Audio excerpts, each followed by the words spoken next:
sorry, how can you say those things knowing what he knew even then? Instead, they've decided to go and do a deal with the European Union instead, which they never said they would do, because they said they were going to smash the gangs. Everything they've said has turned out to be a complete lie. This morning, Isabel Oakeshott made a scandal to Starmer on the air and humiliated him. She attacked him with harsh criticism and ruthlessly attacked him, not being shy in her statements. You have to see this. We're starting to watch. it is incredible, isn't it? And I mean, I'm a great fan of repeating and playing these ridiculous sound bites over and over and over again. I'm going to do it this morning because everything he says, literally, you can dissect it word by word, is a lie. They were not ready for government. It was not going to be about service. It was not going to be about, you know, standing up for what was right. It was not going to be, what was the last bit about where he said it was not going to be something to do with self-entitlement? You know, again, sorry, how can you say those things knowing what he knew even then? Starmer claims without shame that his budget does not violate election promises. He brazenly denies that he deceived us, even though we all know the truth. This man lied twice, claiming that he had not broken his tax promises and that his budget would not be a heavy blow to people. We do not support the initiatives of Rachel Reeves, which are directed against working people. The Labour manifesto became another insidious lie. They openly deceived us, laughing in our face. How can you try to separate employees and real estate investors? This is simply absurd. Our hopes for justice and change will be shattered. Starmer's promises are not worth the paper they are written on. He is not going to fulfill his obligations, and this betrayal cannot remain without consequences.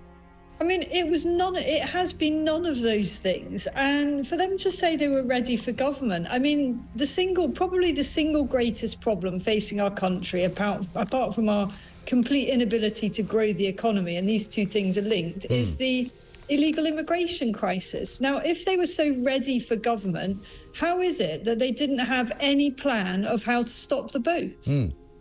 And well, they did have a plan. They were going to smash the gangs, but they seem to have, they don't really say that anymore. So I presume they've given up on that. Instead, they've decided to go and do a deal with the European Union instead, which they never said they would do, because they said they were going to smash the gangs. Everything they've said has turned out to be complete. The situation for Rishi Sunak has been a real disaster since he took office. His party, which ruled for 14 years, left behind a nightmare. Starmer promised to be the one to bring long-awaited change to Britain by breathing new life into the economy, reforming planning laws, and investing in a new industrial strategy, all without raising income tax. But his manifesto was not bold and ambitious enough to really change our country for the better. We are facing record high inflation and a rapid rise in interest rates.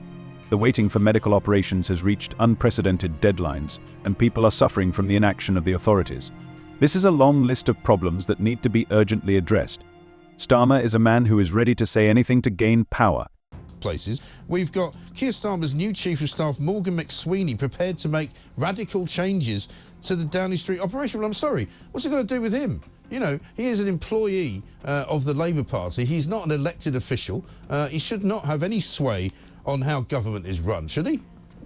Well, even more astonishingly, there were suggestions that this guy has been pushing for a cabinet reshuffle. Yeah. I mean, these politicians, bear in mind that there's been long periods of recess, and most of them have taken some sort of holiday since coming into office. Right. These people have barely even got to grips with what it is that they were originally supposed to be doing. Yeah. Never giving them something new to do. I mean, if ever there was an indication of the utter dysfunction and chaos, it is the suggestion that a newly installed government might be thinking about a reshuffle within only a few weeks of getting into power. Right. Morgan McSweeney is preparing large-scale changes, as Starmer is desperately trying to strengthen the leadership after months of constant conflict and confusion.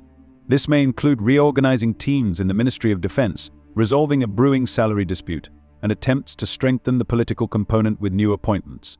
However, there are opinions that changes in the composition of the cabinet will not happen in the near future, despite rumors that McSweeney may insist on this. They sincerely believe that the government's recent problems are not caused by ministerial mistakes, but among the allies of some ministers close to Sue Gray, there is growing anxiety about their future. Gray was forced out of office less than a week before the 100th day of government, becoming the target of harsh criticism in the midst of a political storm in Downing Street.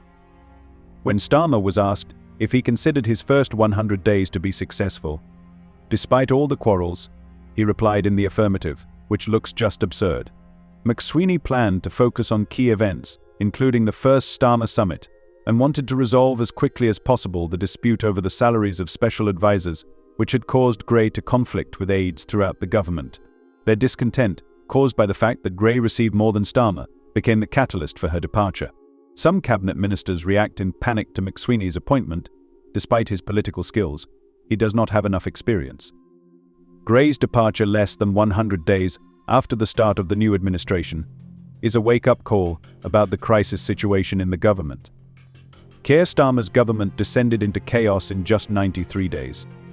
He is not even able to run his office in Downing Street, let alone the country. Everything is falling apart at an amazing rate.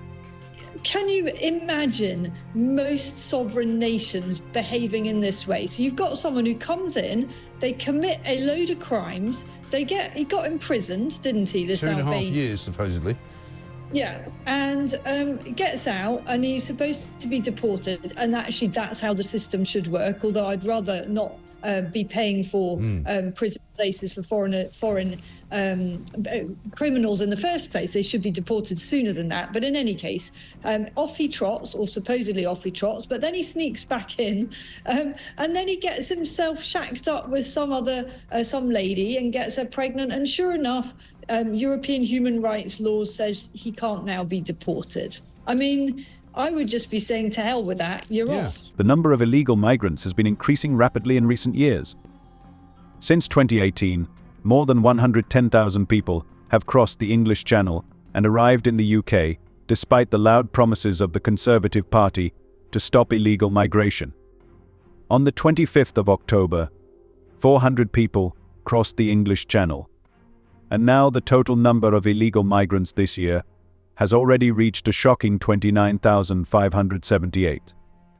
On the 24th of October, the French Coast Guard reported the rescue of 7 illegal migrants on 3 boats, who faced terrible difficulties during their dangerous journey. Just a few days ago, 3 people died in a tragic accident when their boat sank in an attempt to reach the UK. These waters are considered among the most dangerous for those trying to cross the narrow part of the English Channel, which is one of the busiest shipping arteries in the world.